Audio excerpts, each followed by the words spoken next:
Es fundamental, hermanos, que entendamos acerca de esta hermosa promesa. ¿Cuántos creen que Cristo viene pronto por su iglesia? Muy bien. Entonces, hermanos, estamos viendo las señales ante este inminente cumplimiento de la palabra de Dios. Y el arrebatamiento tiene que ver realmente con un acto maravilloso como es también la transformación del cuerpo. Algunos están preocupados sobre su propio cuerpo. Quiero decirles que hay promesa gloriosa y cuando Dios promete algo, para Él ya es historia, ya es un hecho. Entonces, por eso podemos confiar en nuestro Padre Celestial. Así que vamos a orar para pedir la bendición del Señor en este estudio de la palabra. Señor, pedimos que tu nombre sea santificado y que tu palabra, Señor, pueda llegar a lo más profundo del corazón de cada uno. Señor, te pedimos que nos prepares para este glorioso momento, que estemos listos, Señor, Padre, como tú lo mandas en tu palabra. Ayúdame, Señor, en esta hora sencillamente a solamente ser un instrumento en tus manos. Quiero que tu nombre sea glorificado, tu palabra, Señor, sea expuesta con claridad, que nuestras vidas, Señor, sean confrontadas, Señor, con la necesidad de velar. También, Señor, que seamos alentados, fortalecidos, y que todo lo que tú quieras hacer en nuestra vida, aquí abrimos nuestro corazón, Señor, y bendice, Señor, aquel que pueda, Señor, creer en tu palabra y que pueda ver realmente los resultados maravillosos de la confianza en ti. Señor, gracias, lo pedimos en Cristo Jesús, amén y amén. El arrebatamiento y el cuerpo glorificado es el tema del estudio de la palabra de Dios en esta hora. En primer lugar, quiero que analicemos algunas ideas, hermanos, sobre el arrebatamiento. Algunas personas dicen que no existe el arrebatamiento. Sin embargo, sabemos, hermanos, que sí existe, pero aquellas personas que dicen, no, esto me parece demasiado ficticio, como que es de ciencia ficción, no creo que tal cosa pueda ocurrir. Vamos allá, dentro de unos momentos vamos a ver algunos hechos que vemos en la palabra de Dios de arrebatamientos, cosas que ya sucedieron y que se han de cumplir en forma general para la iglesia del Señor. Algunos entonces dicen que realmente no existe porque no lo creen. Otras personas hablan de una invasión extraterrestre. Desde ya les digo una cosa, hermanos, ya hay personas que creen en los extraterrestres, entonces ellos ya están anunciando que viene un momento de una visitación de naves espaciales que van a llevarse a muchos que están aquí en la tierra. Y eso es que se los va a llevar.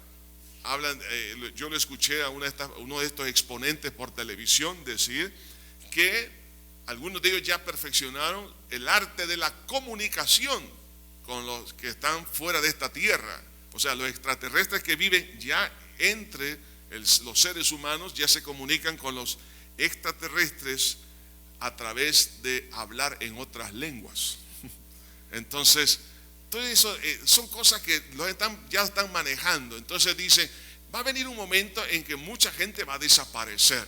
Satanás está preparando la plataforma para que cuando acontezca esto, exista ya una mentira tratando de ocultar la maravillosa verdad que Cristo vino por su pueblo.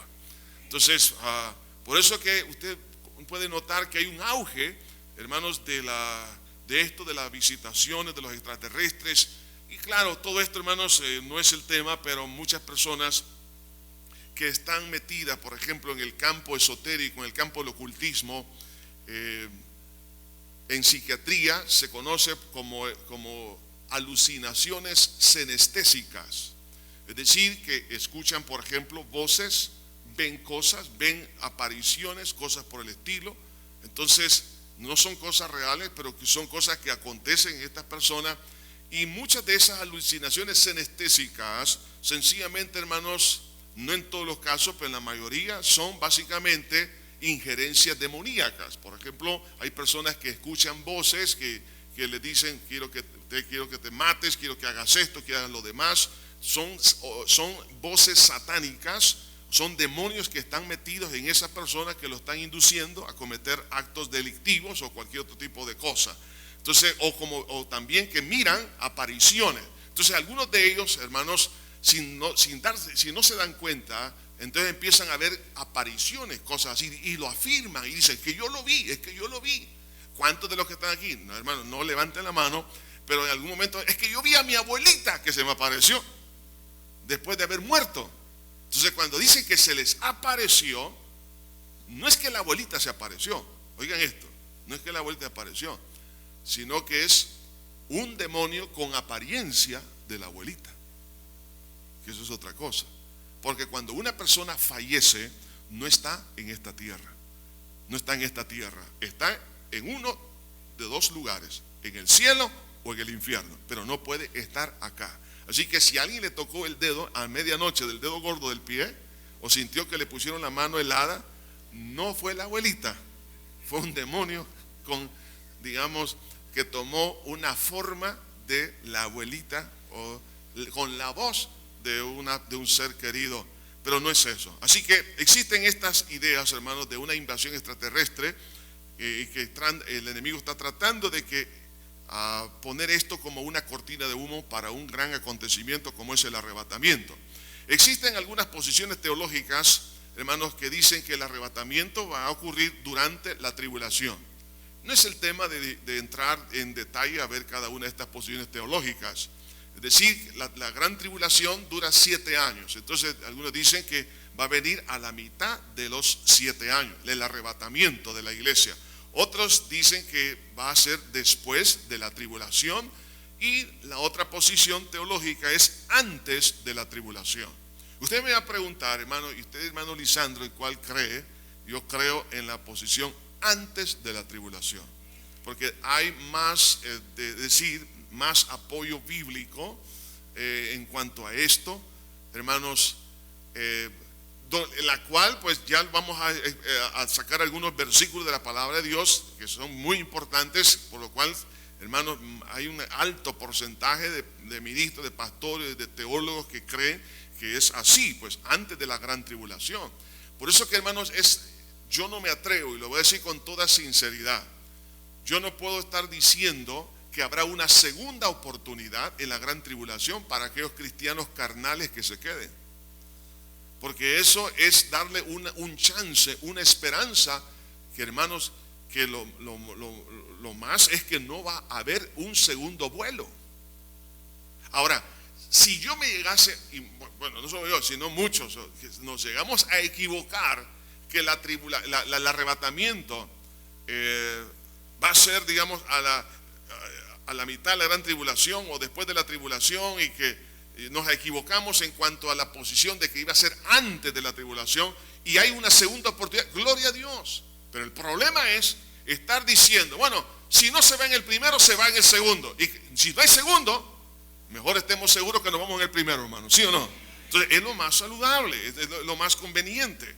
Entonces, por eso que cuando usted lee algunos libros cristianos acerca de la profecía bíblica, aún, hermanos, usted en las librerías cristianas van a encontrar algunos escritores que hablan de que hay una segunda oportunidad, que un grupo sí se va a ir y otro grupo se ha de quedar, y los que han de quedarse van a sufrir persecución y van a pasar una serie de dificultades y van a ganarse prácticamente lo que están diciendo, la salvación a través de sus obras, de mantenerse fiel y no dejarse poner el sello de la bestia. Ahora, todo eso más bien tiene que ver con el pueblo judío, y algunas veces confundimos las profecías del pueblo hebreo con las profecías sobre la iglesia, pero eso es otro tema, hermanos. Entonces, por eso que cuando usted mira Apocalipsis, a partir del capítulo 4, la iglesia ya no está en la tierra, está en el cielo. Pero sí el pueblo hebreo, que va a disfrutar una tremenda evangelización, un tremendo avivamiento espiritual. De hecho, los 144,000 judíos que menciona ahí, que son los 144,000 sellados, son 144,000 predicadores judíos. Hermano, eso se puede usted imaginar, bajo la unción del Espíritu de Dios. Y después aparecen los 2 testigos que miramos más adelante allá en Apocalipsis. Eso va a ser un avivamiento poderoso, o sea que habrá una conversión a nivel nacional. Hoy en día el pueblo hebreo no acepta que Jesús es el Mesías, pero en el tiempo de la gran tribulación, sí, muchos, la gran mayoría se va a convertir al Señor Jesucristo. Ahora bien, entonces, digo esto, hermanos, porque algunos dicen que va a haber una segunda oportunidad en la gran tribulación. Pero, hermanos, realmente en lo personal yo no lo creo. Yo no lo creo, sino que la oportunidad está antes de la gran tribulación. Y ya les voy a decir por qué. Cuando empezamos a ver, hermanos, la importancia del arrebatamiento, tenemos que tocar dos aspectos importantes, que es la adopción y la redención del cuerpo. Cuando hablamos de la adopción, cuando usted y yo hemos sido, hermanos, adoptados por Dios como hijos de Él, es decir, llegamos a tener la calidad de hijo, no haciendo hijo, pero lo llegamos a tener por el acto de la adopción. En cuanto a la adopción, hermanos, hay algo bien interesante, muy bonito que nos presenta la palabra de Dios. En primer lugar, hermanos, tiene un alcance tripartito, es lo que es la salvación. Es decir, que cuando Dios salva a la persona, le perdona sus pecados, nace de nuevo, involucra tres grandes elementos de nuestro ser: el espíritu, el alma y el cuerpo. Es decir, la salvación tiene un alcance tripartito, todo nuestro ser. No solamente salva el espíritu y el alma y el cuerpo, no. Entonces el cuerpo, hermanos, ya está incluido dentro del paquete, dentro del combo de la salvación. Así que dele gracias a Dios por eso, hermano. Entonces, ahora nosotros somos salvos a nivel de nuestro espíritu y de nuestra alma, pero el cuerpo todavía no es salvo, sino que va a ser salvo el día de la redención. Y el día de la redención, ya lo vamos a explicar, es el día del arrebatamiento. Pero antes de analizar esto, es importante que entonces hablemos acerca de lo que es la salvación. Y vean que la salvación, hermanos, como doctrina, tiene tres grandes doctrinas también, que las tres hacen una sola. Lo que es la justificación, la regeneración y la santificación. Entonces, estas tres doctrinas básicamente conforman una sola, que es la salvación. La palabra salvación en griego también se puede traducir como liberación.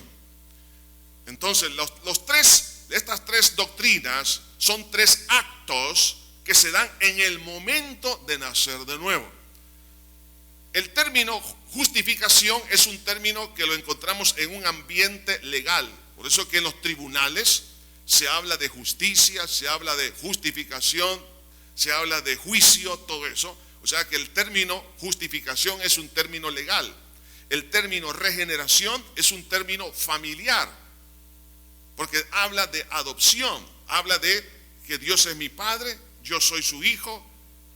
Entonces el pecado se me ve como una falta. Sin embargo, en el ambiente legal el pecado se ve como un delito, y Jesús es mi abogado, y Dios Padre es el juez, y Satanás es el acusador. Entonces, vemos aquí un ambiente legal, un ambiente familiar, y la otra parte es la santificación. Entonces, aquí es un ambiente ya eclesiástico, porque tiene que ver con que Dios me ha apartado de lo pecaminoso y me ha dedicado a su servicio, me ha incrustado dentro de su cuerpo, que es la iglesia. Entonces, cuando una persona es justificada, dice la palabra de Dios allá en Romanos capítulo 5, versículo 1, dice: justificados pues por la fe, tenemos paz para con Dios. Fíjate, interesante, tenemos paz para con Dios. O sea que en el momento en que nosotros hemos sido redimidos, hay algo que ocurre en mi relación con Dios. Dios ya no me ve como una persona culpable, pero me ve como una persona inocente. Es decir, que a pesar de ser culpable, porque todos nacimos en pecado, y por cuanto todos nacimos en pecado, todos somos culpables, ¿sí o no? Así dice la Biblia. Por cuanto todos pecaron, dice la Biblia, están destituidos de la gloria de Dios. Sin embargo, la misericordia de Dios llega tan a fondo, que no solamente el Señor me perdona mis pecados, sino que me imputa o me atribuye su inocencia o su justicia. Entonces, cuando usted y yo nacemos de nuevo, ocurre prácticamente dos movimientos de la aritmética: la resta, que es el perdón, y la suma, que es la imputación de la justicia de Dios a mi vida. O sea, que no solamente Él me quita lo pecaminoso, sino que Él me añade o me da su inocencia. Entonces, delante de los ojos de Dios, usted que ha nacido de nuevo es como que si nunca mató una mosca, porque la sangre de Cristo nos limpia de todo pecado. Entonces, eso es lo que se conoce como justificación. Ahora, cuando una persona experimenta en el momento del nuevo nacimiento la justificación, inmediatamente ocurre lo que es la regeneración. Y ese es el punto en el cual vamos a estar meditando, la regeneración. Porque entonces paso de un ambiente legal a un ambiente familiar. Entonces aquí ya soy hijo de Dios. Y por cuanto soy hijo, dice la Biblia, Dios me dio al Espíritu Santo a mi vida como señal de la adopción. Entonces he sido adoptado como hijo por parte de Dios. Entonces esto ya implica que esa nueva naturaleza que fue implantada por cuanto fui justificado, esa nueva naturaleza produce ya cambios. Entonces una persona que ha sido justificada automáticamente produce cambios, porque hay un proceso de regeneración, de transformación, de cambio. Entonces, y en ese momento ocurre eso por cuanto ya he sido adoptado como hijo de Dios. Pero luego ocurre también la otra bendición, la santificación, donde somos declarados santos. Es decir, el término santo significa apartado de y dedicado a. Etimológicamente en hebreo eso significa, y en griego también, apartado de lo pecaminoso y dedicado al servicio de Dios. Entonces, cuando usted y yo nacemos de nuevo, ocurren estas tres cosas. Primero, delante de los ojos de Dios, Él me ha perdonado, estoy libre de condenación, de culpabilidad, me siento libre para estar en comunión con Él. El impacto sobre la conciencia es inmensamente maravilloso. Ya no hay condenación, ya no hay nadie, pues aunque me acusen, pues yo no me siento acusado por cuanto ya ha sido borrado mis delitos delante de los ojos de Dios. Y también el Espíritu Santo que mora en mí me da esa seguridad. Además de eso, la persona que ha nacido nuevo empieza a disfrutar una relación maravillosa con Dios, y hay un cambio que se empieza a dar en su manera de pensar, en sus sentimientos, su manera de actuar, y a la vez el Señor le ayuda a apartarse de las cosas que antes no se podía apartar, pero ahora siente un impulso espiritual de servir a Dios. Por eso que una persona, le voy a decir esto, que no ha nacido de nuevo, no siente el impulso de servir a Dios. Entonces, como alguien dijo, si alguien no está impulsado a servir en la iglesia, muy probablemente no ha nacido de nuevo. Así que es una señal muy importante. Pero el punto es este, que quiero hablar sobre la regeneración. Usted dirá, ¿y qué tiene que ver eso con la adopción? Porque el alcance que tiene la salvación, es decir, es el ser humano, que es el templo y morada del Espíritu Santo, abarca el espíritu, abarca el alma, pero también abarca el cuerpo. Entonces, en el espíritu y en el alma hemos disfrutado ya lo que es la salvación, ya es una realidad. En el cuerpo está en calidad de promesa, eso es lo que dice la Biblia en la epístola a los Romanos. Entonces el cuerpo, como ya, hermano, ya fue incluido en el paquete, en el rescate de Dios, entonces, pero tiene un tiempo en el cual se ha de efectuar. Vemos entonces que el sistema, por ejemplo, romano de la adopción, básicamente el apóstol Pablo, allá en la epístola a los Efesios, está tomando el ejemplo de la adopción romana para ilustrar la adopción espiritual que hemos tenido nosotros en Cristo el Señor. En la epístola a los Efesios, vea esto, el capítulo 1, versículo 13, dice así: en él también vosotros, habiendo oído la palabra de verdad, el evangelio de vuestra salvación, y habiendo creído en él, fuisteis sellados con el Espíritu Santo de la promesa, que es las arras de nuestra herencia hasta la redención de la posesión adquirida para alabanza de su gloria. Cuando usted y yo conocimos a Cristo como nuestro Salvador, en ese momento fuimos sellados. Hubo una adopción, en otras palabras, como ocurría en el mundo romano. Por ejemplo, cuando alguien quería adoptar a un niño, los padres que lo querían dar también en adopción, era algo privado.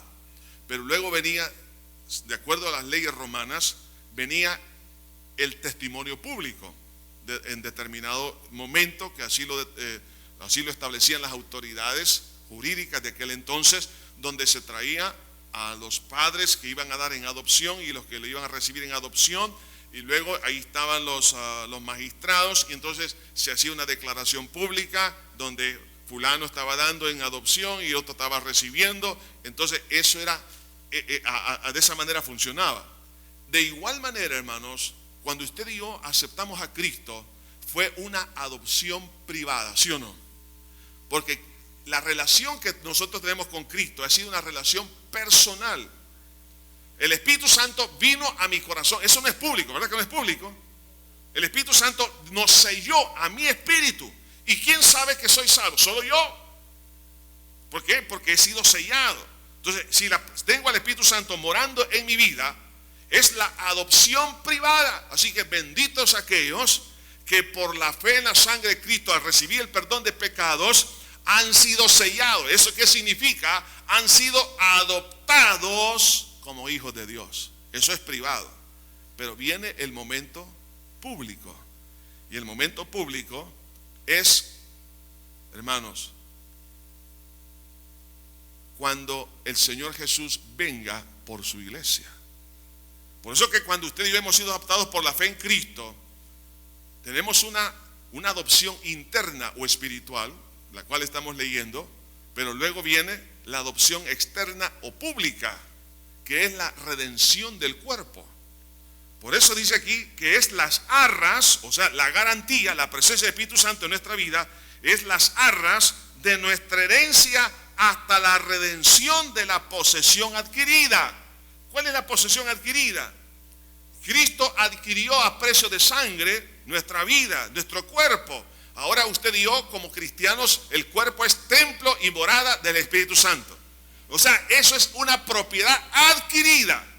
Entonces, como es adquirida, hermano, Jesús, oiga esto, va a hacer público la adopción que Él hizo en forma privada de su vida y de mi vida. ¿Cuándo? Cuando Cristo aparezca y a la voz, dice la palabra, porque se tocará la trompeta. Y dice, y los muertos en Cristo resucitarán primero, y luego nosotros los que vivamos seremos arrebatados juntamente con ellos. Es decir, en ese momento Dios va a revelar públicamente quiénes fueron adoptados. Hay muchos grupos que dicen, nosotros somos la religión o el grupo verdadero. El día de la adopción, ahí se va a revelar quiénes realmente eran nacidos de Dios. Amén, hermano.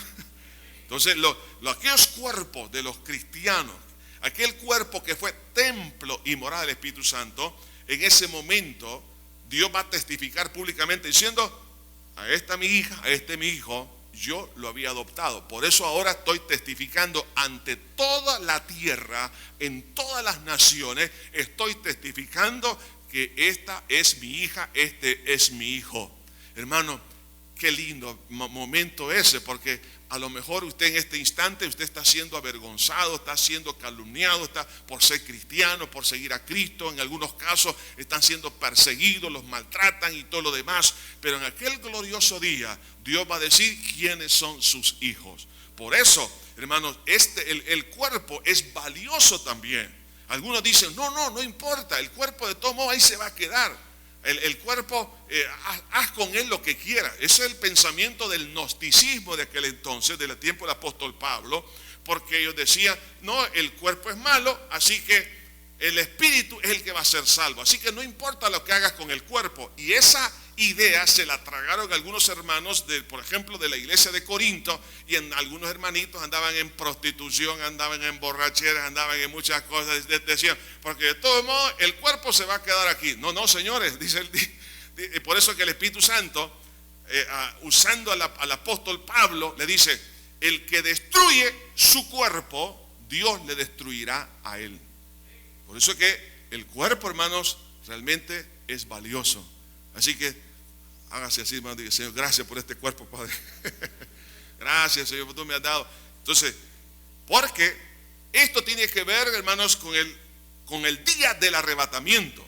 Cuando habla del día del arrebatamiento, está hablando del día de la redención del cuerpo. Nosotros hemos sido, como le dije, regenerados, hemos sido salvos, pero somos salvos a nivel de nuestro espíritu, nuestra alma y también el cuerpo, solo que el cuerpo todavía no se ha materializado la salvación o la redención. Por eso el cuerpo del cristiano se enferma. Usted dirá, ¿y por qué los cristianos se enferman? Porque no he sido todavía redimido mi cuerpo. ¿Por qué en los cuerpos de los cristianos mueren? Porque no ha sido redimido. Hermanos, por lo menos he conocido dos casos. Uno muy grave de un líder de una iglesia aquí en Centroamérica, donde el pastor estaba diciendo que ningún cristiano debería de enfermarse, porque si se enferma es porque anda mal, anda en pecado. Cuando la esposa se muere del pastor de cáncer, la iglesia empezó a pensar, a saber en qué andaba la pastora. Y cuando ella murió, la iglesia desapareció. ¿Por qué razón? Porque decían que ahí había pecado. Es una mala interpretación bíblica. Hermanos, la enfermedad es consecuencia efectivamente del pecado adámico que viene heredado a nuestra vida. Pero, oiga bien, el día de la redención, cuando Cristo transforme el cuerpo, ahí ya no se va a enfermar. Ahí sí. Entonces algunos se están adelantando como que estuvieran en el cielo. Estamos en la tierra todavía. Entonces recuerdo de un hermano, también tenía esta idea. Y una vez me dijo, ¿pero por qué se murió mi esposa? Me dijo, si era la mujer más bella, más santa que yo he conocido. Bueno, cuando se muere su esposa, se resintió con Dios y abandonó el ministerio. Porque dijo, ¿y por qué mi esposa tuvo que morirse? No tenía que morirse. Era una mujer, yo nunca, bueno, me empezó a hablar maravillas. Yo conocía pues a esa pareja. Bueno, crecimos juntos. Sin embargo, cuando ella muere, él no pudo soportar aquello porque tenía una mala información, una doctrina que no era bíblica. Hermanos, les voy a decir una cosa. Usted y yo vamos a tener salud total cuando estemos con el cuerpo glorificado. Entonces, veamos el día del arrebatamiento, hermanos, a la luz de la perspectiva de algunas señales históricas. Ya han ocurrido, fíjense bien, a manera de una ilustración que, para no sorprendernos del arrebatamiento, por el caso de Enoc. En Génesis capítulo 5, versículo 24, dice, caminó pues Enoc con Dios y desapareció porque le llevó Dios. O sea, Enoc no murió, se lo llevó vivo y coleando a Enoc. Se lo llevó. Eso fue un arrebatamiento. Y en Hebreos 11:5 dice de este mismo caso, por la fe Enoc fue traspuesto para no ver muerte y no fue hallado porque lo traspuso Dios, y antes que fuese traspuesto tuvo testimonio de haber agradado a Dios. Entonces vemos en el Antiguo Testamento, vemos un arrebatamiento muy selectivo en el caso de Enoc, pero también en el caso de Elías. En segundo libro de Reyes, capítulo 2, versículo 11, dice, y aconteció que yendo ellos y hablando, he aquí un carro de fuego con caballos de fuego apartó a los dos, y Elías subió al cielo en un torbellino. Entonces vemos que tanto Enoc como Elías no murieron, sino que Dios se los llevó así vivos.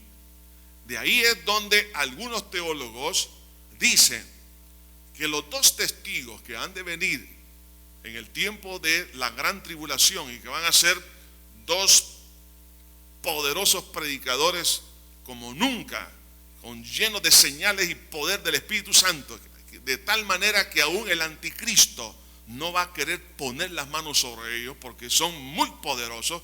Se cree que van a ser Enoc y Elías, porque ellos no vieron muerte y hay que morir para luego tener un cuerpo glorificado. Bueno, eso ya son conjeturas teológicas, pero el punto es que vemos aquí ya dos señales en el caso de Enoc y Elías que fueron ellos traspuestos.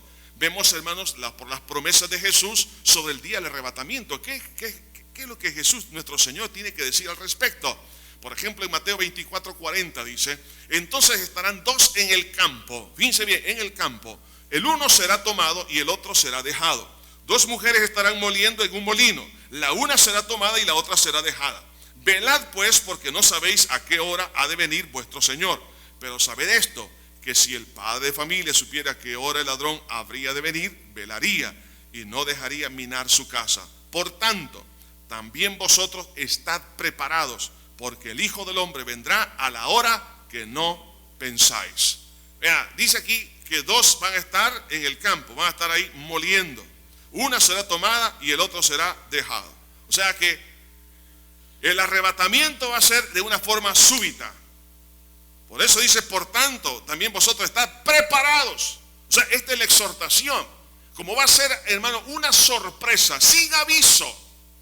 Ya vamos a ver en otro pasaje bíblico que dice que también unos van a estar durmiendo, y es lo lógico, porque una parte del mundo, unos van a estar durmiendo, otros van a estar trabajando, otros van a estar en la playa, otros van a estar en su trabajo, otros van a estar en cualquier otro lugar, unos van a andar conduciendo su vehículo, otros van a estar en el avión, otros van. Entonces, pero en el momento cuando Cristo venga, hermanos, ese momento uno va a ser tomado y el otro será dejado.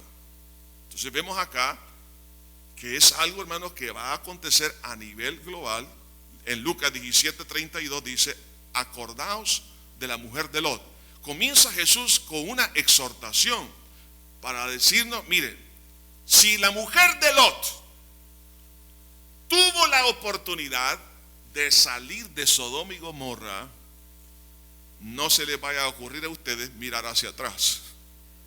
Acordaos de la mujer de Lot. En otras palabras, si ya conocemos a Cristo, tengamos cuidado de no retroceder en el camino de la fe. Eso es lo que está diciendo. Acordaos de la mujer de Lot, que tuvo la oportunidad y la perdió. Dice, todo el que procure salvar su vida, la perderá. Y todo el que la pierda, la salvará. Os digo que en aquella noche estarán dos en una cama. El uno será tomado y el otro será dejado. Estimados esposos, pregúntenle, ¿vas a ser tú o soy yo? ¿Cuál? ¿El que se queda o el que se va? Bueno, aquí no necesariamente que uno de los cónyuges se va a quedar, el otro va, sino que, ahora, si uno está preparado, se va, y el que no está preparado se queda. Pero si los dos están preparados, los dos se van. Ok, bien. Entonces dice acá, dos estarán moliendo juntas, dice, la una será tomada, la otra dejada. Dos estarán en el campo, uno será tomado y el otro dejado. Y respondiendo le dijeron, ¿dónde, Señor? Él le dijo, donde estuviere el cuerpo, ahí se juntarán también las águilas. Entonces vemos acá, hermanos, algo muy importante. Esta exhortación, como diciéndonos el Señor, hijo, mira, quiero que tengas cuidado. Yo ya te di la oportunidad de salir de Sodoma y Gomorra, pero no se te ocurra mirar hacia atrás. Hermanos, que no se nos ocurra, sino que ahora, más que nunca, los ojos puestos en Cristo nuestro Salvador. Porque ahora ya no es tiempo, hermanos, de andar todavía incursionando en el mundo, en la vida pecaminosa. Es tiempo de estar preparado. En 1 Tesalonicenses 4:13 al 18 dice, tampoco queremos, hermanos, que ignoréis. Qué importante es el conocimiento. Esto es importante. Les quiero explicar un poco del contexto de la iglesia de Tesalónica. Muchos hermanos habían sufrido persecución y muchos habían muerto. Los seres queridos que quedaron ahí con el luto de que muchos de sus familiares habían muerto. La pregunta era, ¿y dónde están? ¿Qué va a pasar? ¿Los voy a volver a ver? Había tristeza porque muchos seres queridos los habían matado. Entonces el apóstol Pablo, inspirado por el Espíritu Santo, les escribe dándoles esta revelación de Dios para que no se desalienten. Y dice, tampoco queremos, hermanos, que ignoréis acerca de los que duermen, hablando de los que han muerto, para que no os entristezcáis como los otros que no tienen esperanza. Porque si creemos que Jesús murió y resucitó, así también traerá Dios con Jesús a los que durmieron en él. Por lo cual os decimos esto en palabra del Señor, que nosotros que vivimos, que habremos quedado hasta la venida del Señor, no precederemos a los que durmieron. Porque el Señor mismo, con voz de mando, con voz de arcángel y con trompeta de Dios, descenderá del cielo, y los muertos en Cristo resucitarán primero. Luego nosotros, los que vivimos, los que hayamos quedado seremos arrebatados juntamente con ellos en las nubes para recibir al Señor en el aire, y así estaremos siempre con el Señor. Por tanto, alentaos los unos a los otros con estas palabras. O sea, que le está diciendo en otras palabras a la iglesia: la muerte de aquellos que murieron en Cristo no es una separación total, es temporal, es un hasta luego, no es un adiós. Entonces, sabiendo esto, porque viene el día cuando los muertos en Cristo van a resucitar, y los que vivamos en ese momento, dice, seremos transformados. Y eso vamos a hablar dentro de unos momentos. Aquí está la clave, hermanos. Usted y yo, al tener a Cristo, tenemos esperanza de vida eterna. Por eso, en esta tierra tenemos que caminar como peregrinos y advenedizos. Usted y yo estamos de paso. Por eso Jesús les dijo a los apóstoles, que venían bien contentos porque los demonios se sujetaban, los enfermos habían sido sanados, tremendas campañas que habían tenido. Y Jesús les dice: no se regocijen porque los demonios se sujetan a ustedes, regocíjense porque sus nombres están escritos en el libro de la vida. O sea, que el mayor motivo de regocijo, hermanos, debe de ser que somos salvos en Cristo el Señor. Si le faltan las tortillas, ¿qué importa, hermano? Tenemos chance para ayunar si no hay tortillas. Si el esposo no la ama, gloria a Dios, pero tenemos a nuestro Cristo que sí la ama, mi hermana. Hermano, si usted se siente abandonado, usted tiene a Cristo. Si tenemos la salvación, lo tenemos todo. Entonces, tarde o temprano, las tristezas, los dolores, las crisis de esta vida han de pasar. Por eso dice: alentaos los unos a los otros con estas palabras. ¿Cuántos se alientan con estas palabras, hermano? Solo 3. Vemos ahí, hermano, dice: seremos arrebatados. Entonces viene aquí la importancia de analizar qué significa arrebatamiento. En griego significa arrebatar en forma súbita. O sea, no es con aviso, sino que de repente, algo que es como un viento que, hermano, que en ese momento arrastra, por ejemplo, algo, y entonces en forma súbita. O sea, que cuando el arrebatamiento no va a venir con aviso, no va a haber ninguna señal en el cielo, no, eso es, uno va a estar dormido, otro va a estar en el campo, donde sea, pero viene ese glorioso momento. Ejemplos de arrebatamiento que miramos, por ejemplo, ya en el Nuevo Testamento. Vean aquí, hermano, el caso de Felipe, en Hechos 8:39. Cuando subieron del agua, el Espíritu del Señor, oiga esto, arrebató a Felipe, y el eunuco no le vio más y siguió gozoso en su camino. Solo que en el caso de Felipe, no lo arrebató al cielo, sino que lo arrebató de un lugar a otro. Qué tremendo transporte, o que Dios nos concede transporte, ¿verdad? Que usted diga: que el Señor me arrebate y vamos a estar ahorita en Jerusalén, por ejemplo. Estamos allá. Entonces hacemos perder las ganancias a las compañías aéreas, hermano. Pero bueno, un día, cuando tengamos cuerpo glorificado, ahí sí. Pero vemos acá, hermanos, que vemos este caso de un arrebatamiento, pero no fue al cielo, sino de un lugar a otro. Vemos, por ejemplo, el apóstol Pablo, cuando en 2 Corintios 12:2, él dice: conozco a un hombre en Cristo, hablando del mismo, por supuesto, que hace 14 años, si en el cuerpo no lo sé, si fuera el cuerpo no lo sé, Dios lo sabe, fue arrebatado hasta el tercer cielo. O sea que Pablo, él no sabía describir lo que está diciendo. Yo no sé qué me pasó, no lo puedo explicar. Si fue que yo fui en el espíritu, o que si fue mi cuerpo, no lo entiendo. Pero una cosa sí, fui arrebatado hasta el tercer cielo. Y sabe, hermano, tercer cielo, el primero es la atmósfera, el segundo es el espacio sideral, hasta donde los más potentes telescopios puedan alcanzar a ver, y aún más allá todavía. El tercer cielo es lo que dice la Biblia, la luz inaccesible, pero con una velocidad que fue llevado ahí Pablo para ver cosas que ojo no ha visto ni oído ha escuchado. Entonces aquí vemos, hermanos, estos ejemplos de arrebatamientos selectivos en el Antiguo y Nuevo Testamento. Pero viene el día glorioso cuando el arrebatamiento va a ser de todos los redimidos con la sangre del Cordero de Dios. Señales previas a este arrebatamiento. Tenemos algunas señales generales, lo que se conoce como el principio de dolores. La Biblia habla de guerras, hambres, peste, la inmoralidad, falsos cristos, terremotos, etcétera, etcétera, etcétera.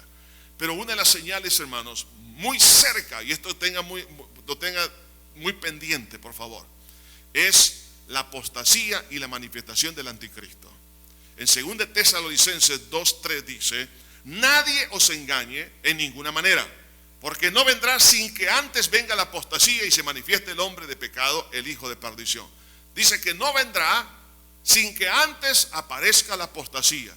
Y la apostasía es un pecado que solo el cristiano nacido de nuevo lo puede cometer. Porque nadie puede apostatar de algo que nunca ha tenido. Si la persona que llega a apostatar es porque llegó a negar a Cristo y la fe que lo llevó a la salvación. Entonces, ahí sí, esto es una cosa muy grave. Entonces, ¿por qué? Porque las que lleguen a apostatar, ellos se van a unir, oiga esto, a la iglesia mundial. De lo que hablábamos en el estudio anterior. Lo que se conoce como la gran ramera. Entonces, de muchos sectores, de muchos segmentos, y en el caso de los nacidos de nuevo, algunos van a apostatar.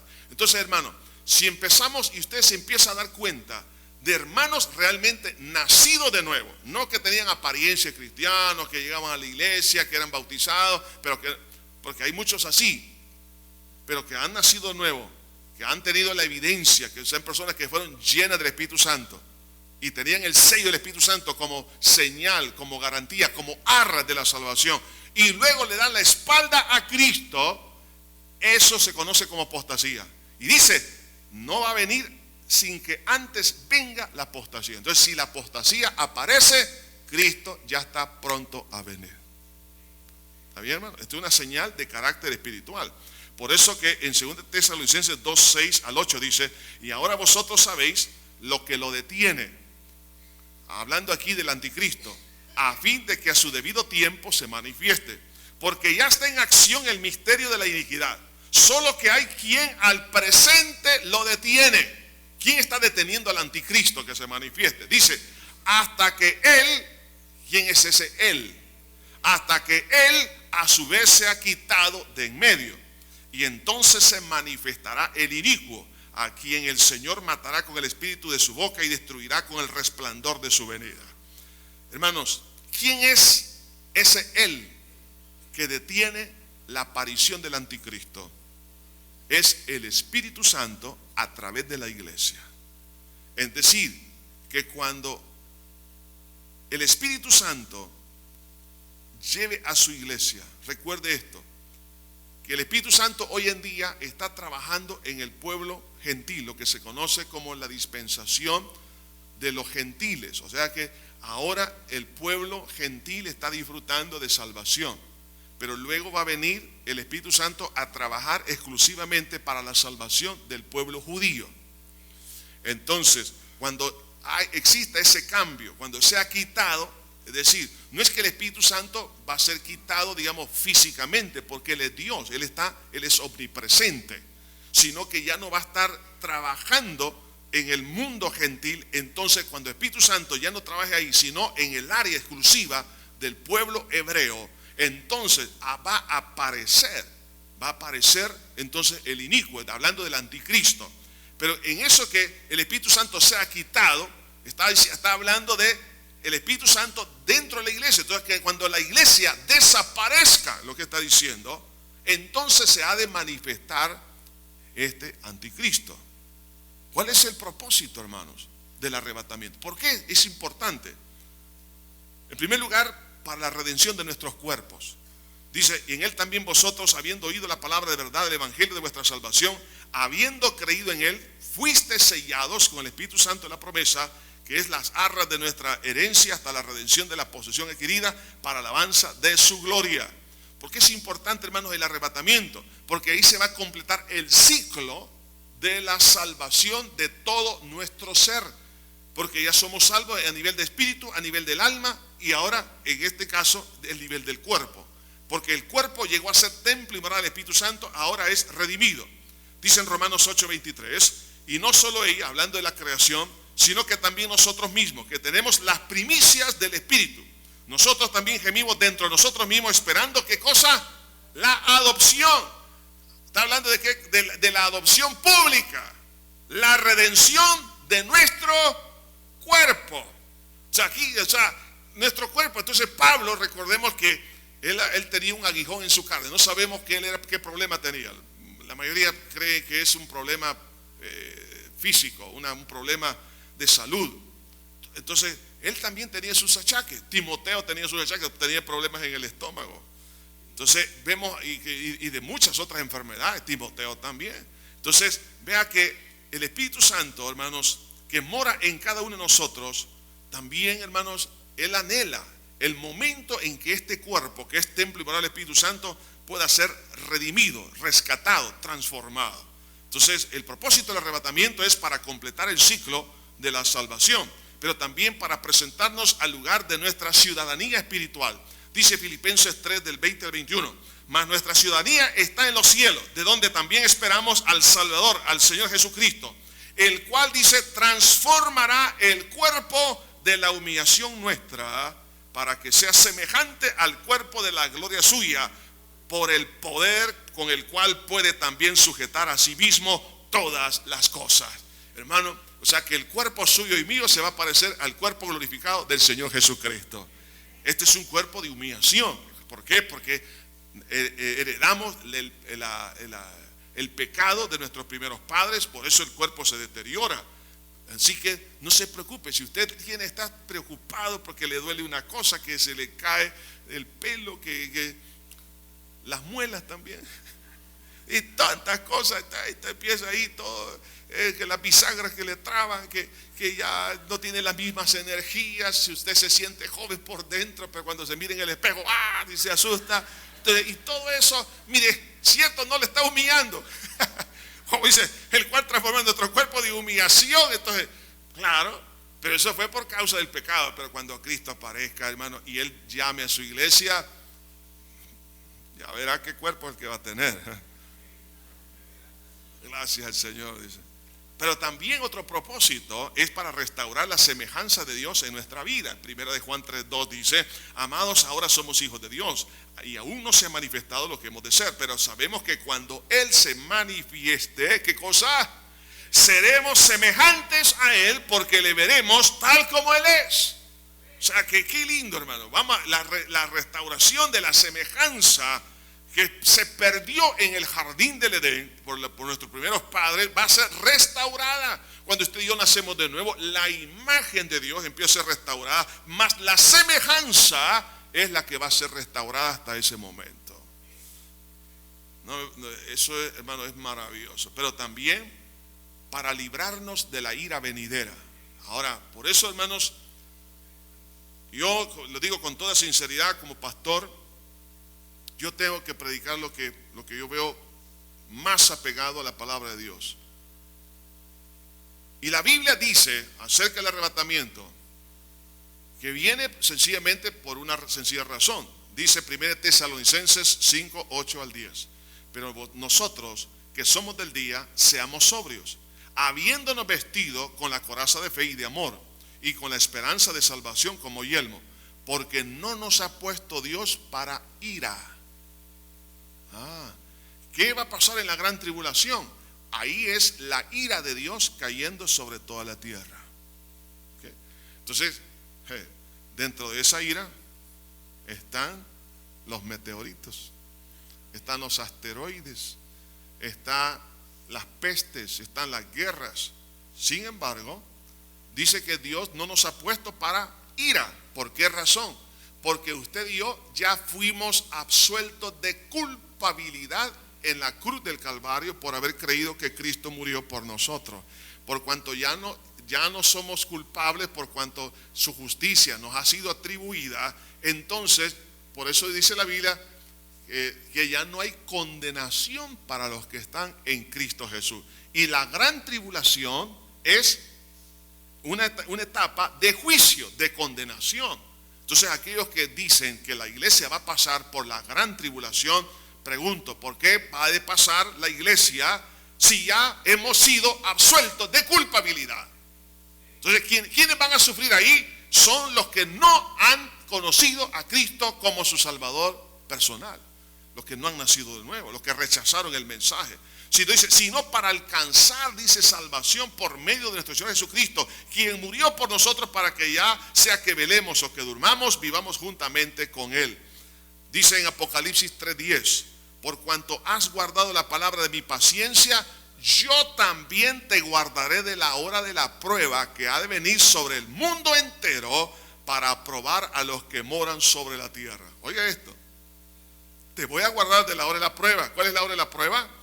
Está refiriendo a la gran tribulación, que ha de venir sobre el mundo entero, para probar a quienes, no a la iglesia, sino a los incrédulos.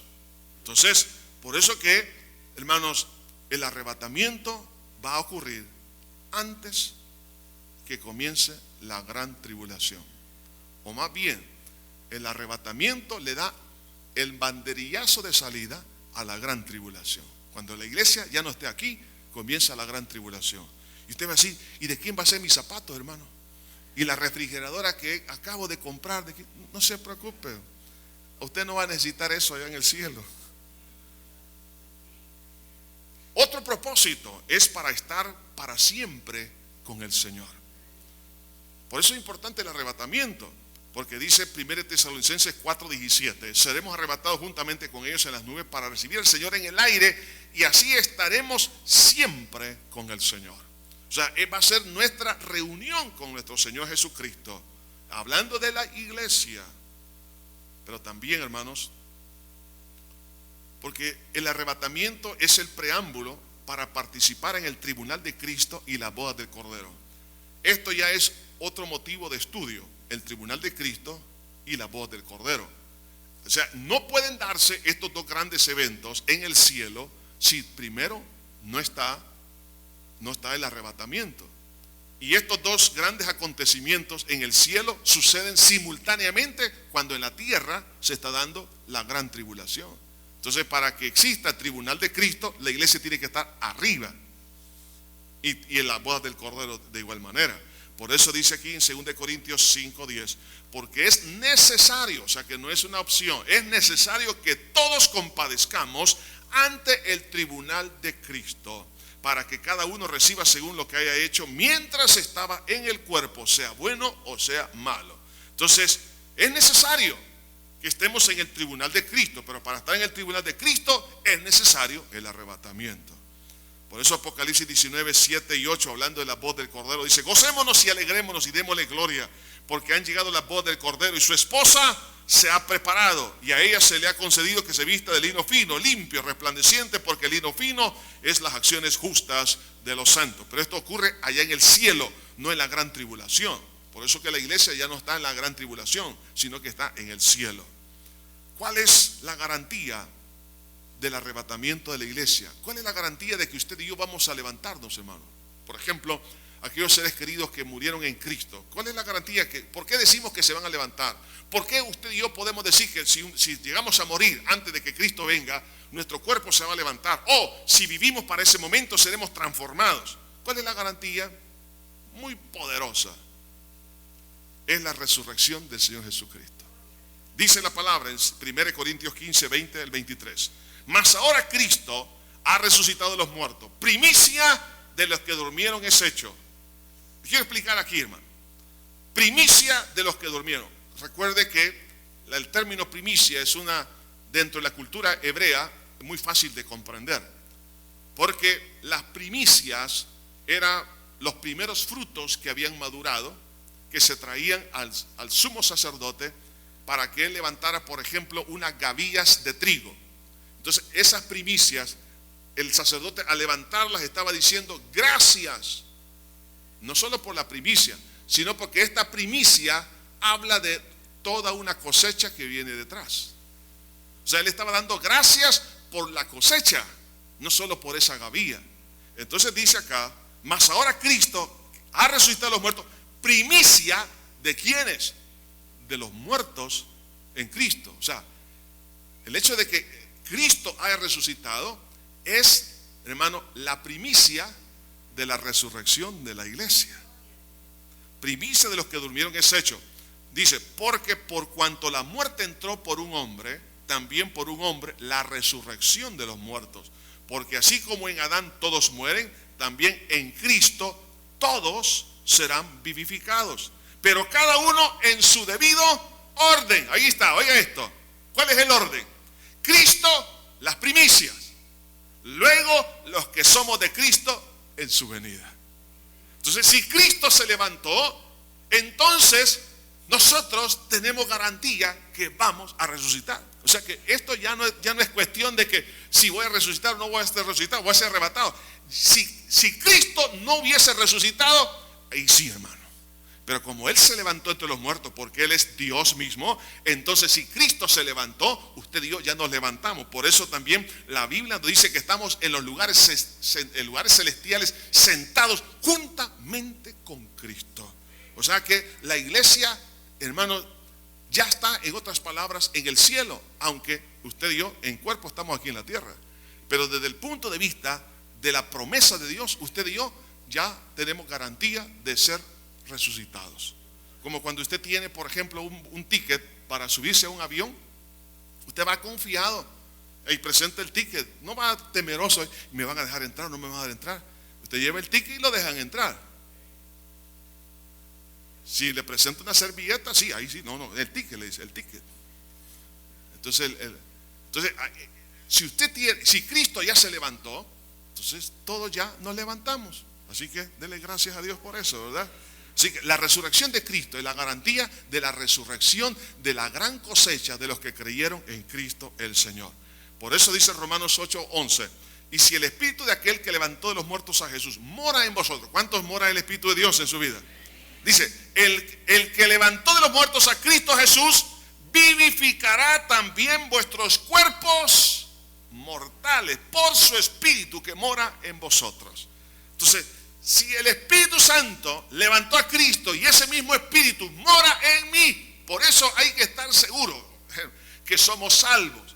Y la seguridad está en la presencia del Espíritu Santo. Por eso cuando habla ahí que hemos sido sellados con el Espíritu Santo, es decir, la presencia del Espíritu Santo en nuestra vida es como un sello legal.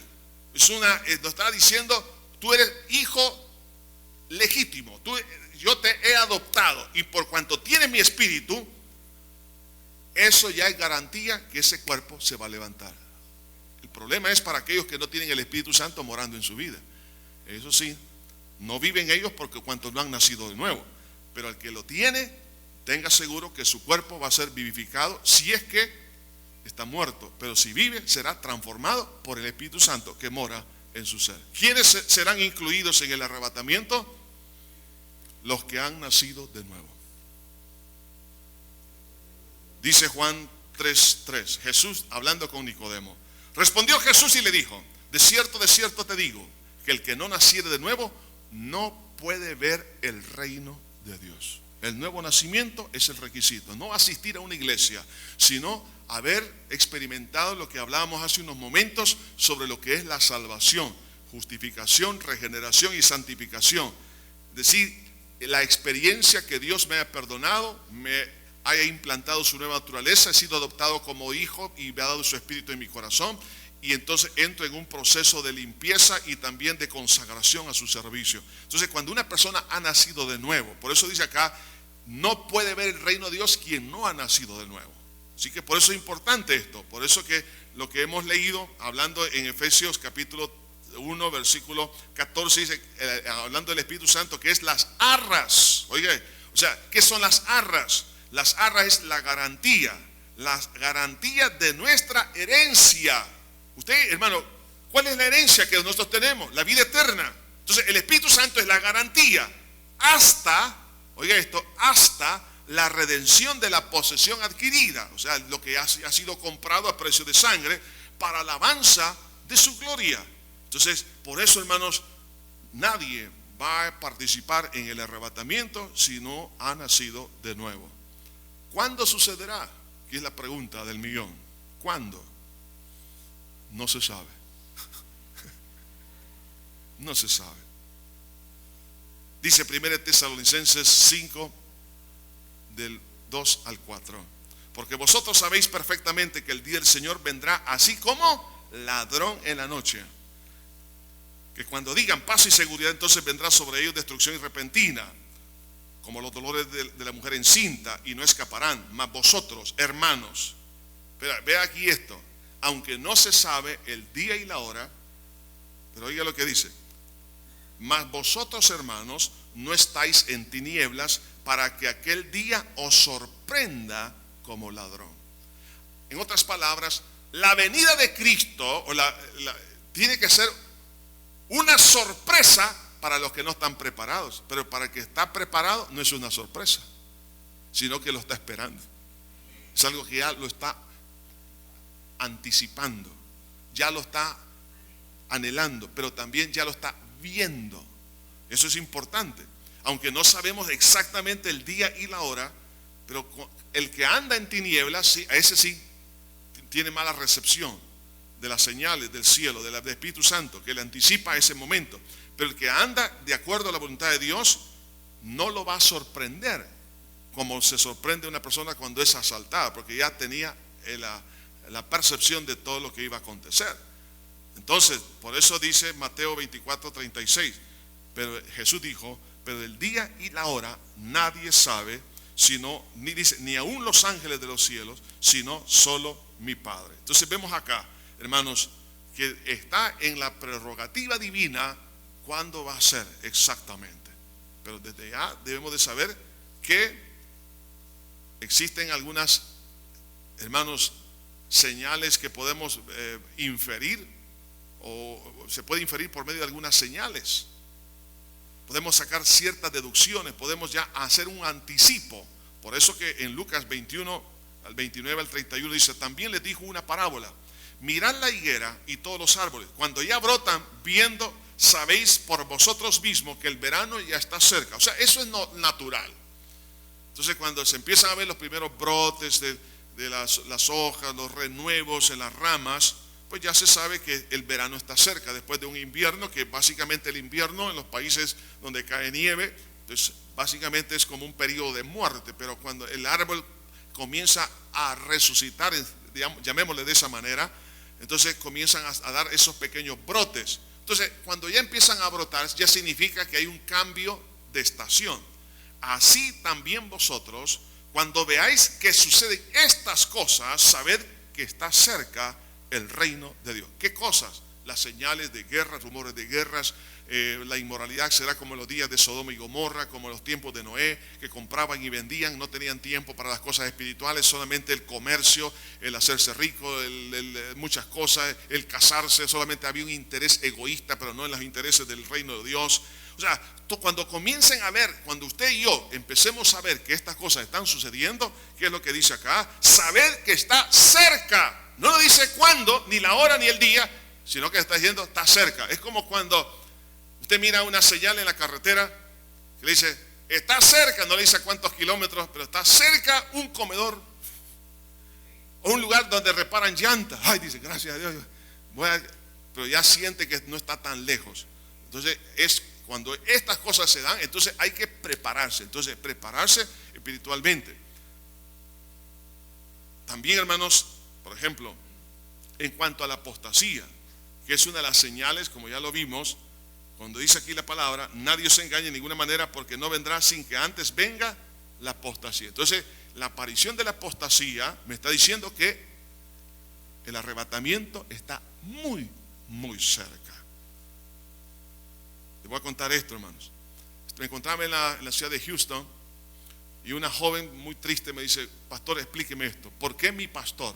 Estoy hablando de una persona, que ella me dio las referencias de una organización muy seria teológicamente, una persona que con licenciatura y varias maestrías en teología.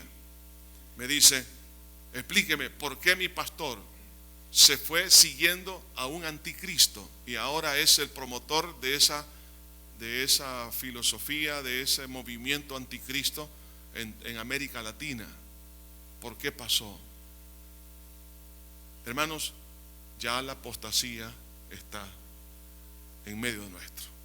O sea que Cristo está a las puertas. Otra señal es el avance misionero.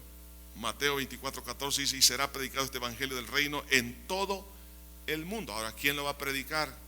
lo va a predicar la iglesia para testimonio a todas las naciones, o sea, todas las naciones, ¿no? Algunos pueden inferir que es a la nación hebrea. No, está diciendo a todas las naciones. Entonces, o sea que es la oportunidad al pueblo gentil es ahora. Entonces vendrá el fin. O sea, cuando vemos un movimiento de predicación por todas partes del mundo, otra señal de que Cristo está a las puertas. También la restauración del pueblo judío como nación. En Ezequiel 36:24 dice: y yo os tomaré de las naciones y os recogeré de todas las tierras y os traeré a vuestro país. ¿Cuándo se cumplió eso? En el año 1947. En el año 1947 la nación judía, hermanos, fue establecida como nación. Os traeré a vuestro país. Entonces vemos, hermanos, que realmente nosotros estamos muy cerca de la venida del Señor. ¿Cuándo sucederá?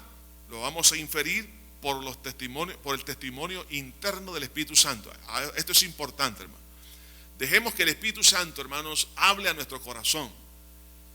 Usted a lo mejor, a pesar de estar viendo las señales que ya se han mencionado, pero el Espíritu Santo que mora en usted, como Él es Dios, Él sabe todas las cosas. Entonces el Espíritu Santo le va a poner el sentir o ese testimonio. Por eso dice aquí en 1 Tesalonicenses 5, del 4 al 5, mas vosotros, hermanos, no estáis en tinieblas para que aquel día os sorprenda como ladrón. ¿Por qué no nos va a sorprender? Porque el Espíritu Santo está testificando a nuestro espíritu que Cristo está a las puertas. Y no es algo que usted se lo ha fabricado, no es algo que usted lo ha leído, no es algo que No, es porque el Espíritu Santo le está diciendo: prepárate, ya llego. No nos dice cuándo, pero está cerca. Entonces, ¿cómo podemos estar preparados para el día del arrebatamiento? En Lucas 21, 34, 36 dice: mirad también por vosotros mismos, que vuestros corazones no se carguen de glotonería y embriaguez y de los afanes de esta vida, y venga de repente sobre vosotros aquel día, porque como un lazo vendrá sobre todos los que habitan sobre la faz de la tierra. Velad pues en todo tiempo orando, que seáis tenidos por dignos de escapar de todas estas cosas que vendrán y de estar en pie delante del Hijo de Dios. Entonces dice aquí el Señor, básicamente, la forma de estar preparado es, hermanos, la santificación. Cuando habla aquí, no se carguen vuestros corazones de glotonería, embriaguez ni los afanes de esta vida. En otras palabras, que busquemos la santidad. Por eso la recomendación que da en el versículo 36 dice: velad. Dice, pues en todo tiempo. O sea, la manera de velar es orando. Mire qué curioso, ¿eh? Un sereno está velando, pero anda viendo por todas partes. La forma de velar en la área espiritual es en oración. Lo que me preocupa es que muy pocos les gusta orar. Y cerca está la venida del Señor. Velad pues en todo tiempo orando. ¿Por qué? Porque en la oración, ¿qué es lo que pasa? En la oración el Espíritu Santo le va diciendo a usted dónde está fallando, qué tiene que corregir, si tiene que perdonar, si tiene que restituir a aquellos que se han robado algunas Biblias de un hermano. Cuando estaba orando se le llevó el paraguas, le robó la llanta en el parqueo de la iglesia y usted se la puso a su carro. Entonces el Espíritu Santo le va a decir: mira, devuélvele eso, devuelve esto, mira, prepárate, yo veo. Entonces, por eso que en el momento que usted está orando, el Espíritu Santo le está haciendo un escaneado, hermanos, de todo su corazón. Le está diciendo qué tiene que corregir, dónde tiene que mejorar, qué es lo que tiene que hacer. Lo fortalece, lo anima, le aumenta la fe, etcétera, etcétera. Entonces en oración hay una bendición enorme, hermanos. No solamente algunos piensan que la oración solo es para ir a pedir. No, hermano, es para, hermanos, que Dios nos saque una radiografía, para que corrijamos nuestra vida, para que mejoremos nuestra manera de ser, etcétera. ¿Para qué razón? Para estar en pie delante del Hijo del Hombre, es decir, para estar de acuerdo a la voluntad de Dios. Entonces, por eso es fundamental, y por eso que cuando habla aquí el Señor de velar, nos está hablando básicamente de pureza, nos habla de fidelidad, nos habla de santidad, nos habla de responsabilidad. La exhortación que Jesús hizo es: acordaos de la mujer de Lot, que ella tuvo la oportunidad, pero no veló, sino que se descuidó. Entonces nosotros tenemos que velar también, tenemos que velar por la pureza nuestra, no andar viendo la paja en el ojo de mi hermano, por nuestra fidelidad, por nuestra santidad, por nuestra responsabilidad en el servicio, por lo que tenemos que hacer en llevar las buenas nuevas de salvación, el trabajar. Entonces por eso el Señor dice: si la mujer de Lot tuvo la oportunidad y la desaprovechó, tú no la vayas a desaprovechar.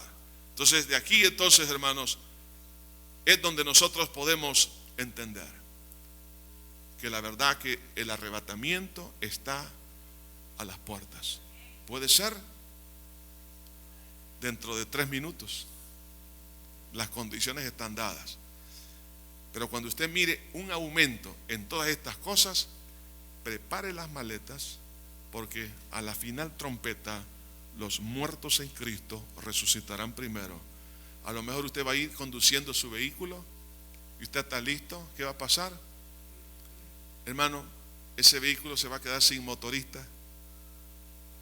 Si es piloto, se queda sin piloto el avión.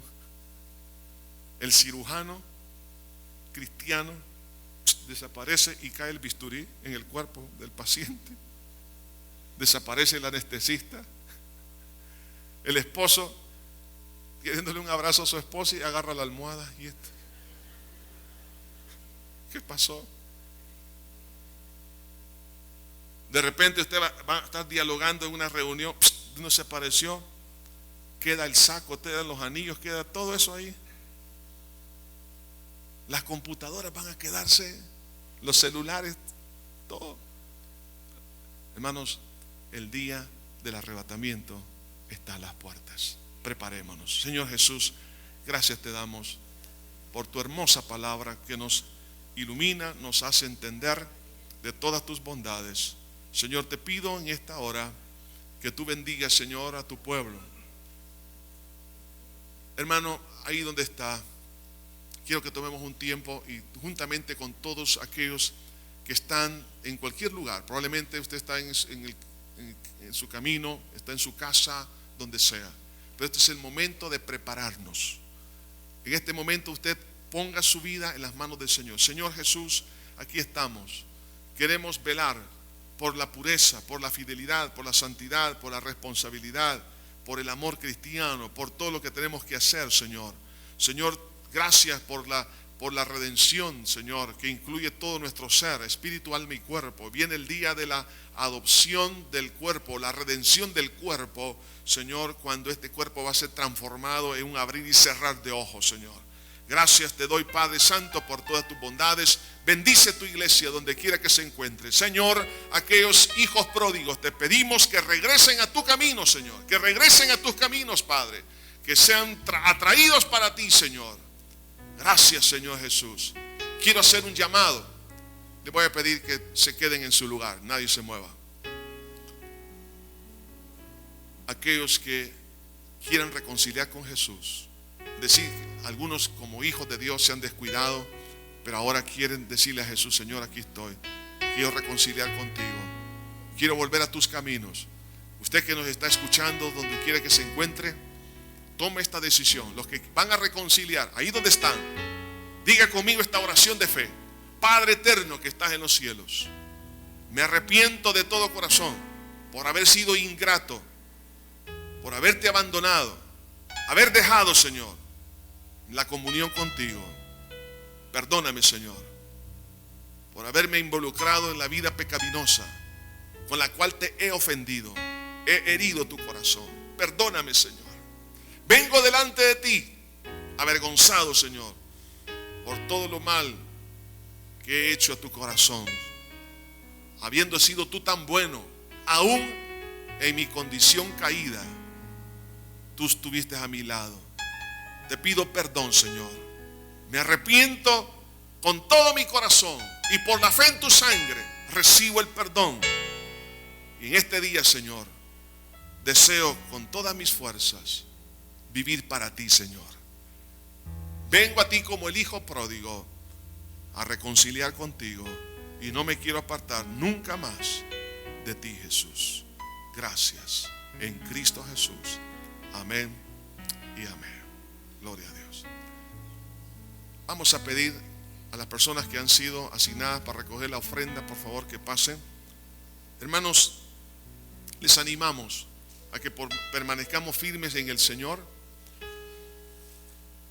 El próximo